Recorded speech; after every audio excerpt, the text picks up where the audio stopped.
Hello, my name is Lynn Rees. I'm Australian and I'm currently living in London, and I work in an architecture practice called All Design.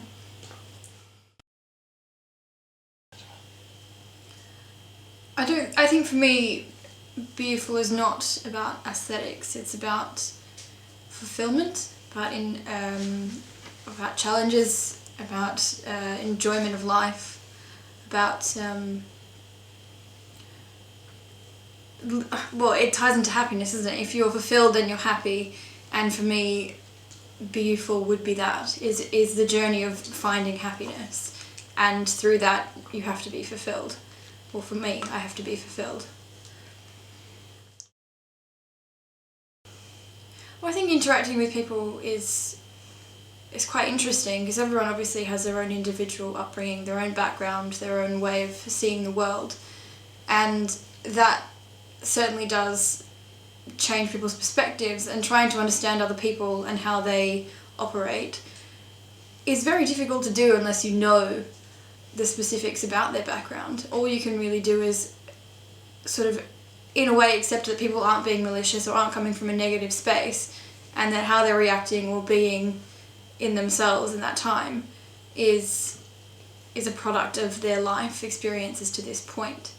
But their behaviour towards you, whether you consider, or well, you can't victimize yourself.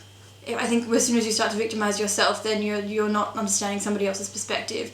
Sometimes it might be malicious, sometimes what people say to you might not be nice or that sort of thing, but if you can take 2 seconds to step back and go, well, why is this happening? Is there something I can do about this to help somebody else? If not, then this person probably shouldn't be in my life, and move forward.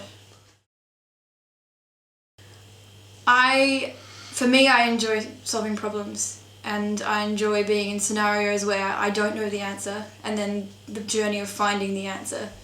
I think for me, fulfillment definitely comes from learning something new and meeting new people and being in situations that I'm not used to and growing.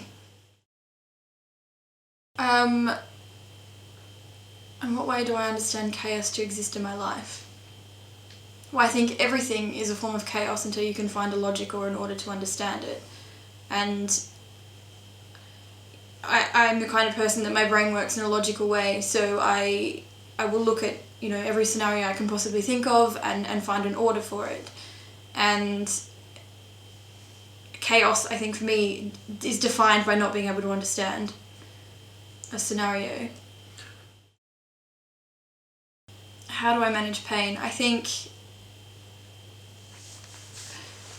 actually, for myself, before I go into any scenario, I try and imagine all the possible scenarios that could happen, or all the possible eventualities that could come from any given exchange.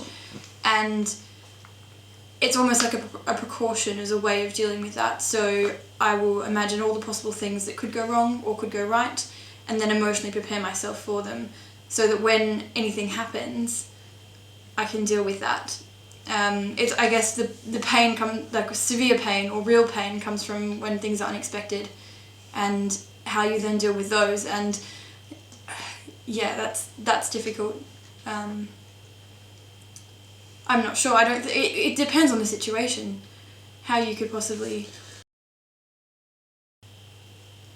Okay, so from my perspective, growing up in Australia, I have my heritage is convicts who came from England and Aboriginal people from Tasmania. And so I guess there's always been this concept that I am other, but at the same time I don't look other, so I am not other. So other people's perception of me is perhaps not other, but within myself there is always a feeling of not being, or not conforming, or not doing that sort of thing. But in a way I celebrate that. That's what makes me me. Like I don't want to be like everyone else, I just want to be myself. And I guess moving to England and living in this country, I don't have any basis for cultural references here, and I might speak the same language, but I don't, it isn't home. But I think my understanding of home then must be formed in being able to understand everything that happens around you all the time, because you're ingrained within those social structures. But But again, that it ties back to what I was saying before. I like being in scenarios where I don't know the answer and I don't know how you're supposed to deal with something. And then you put yourself in those scenarios and you learn and you grow and you form different understandings of what life is and who people are and their perceptions of you and your perceptions of them. And you change. And I think everyone constantly evolves, and you have to. It's the second you stop evolving, then we're all screwed. Be you full for me means obviously being yourself, but how do I say this succinctly? I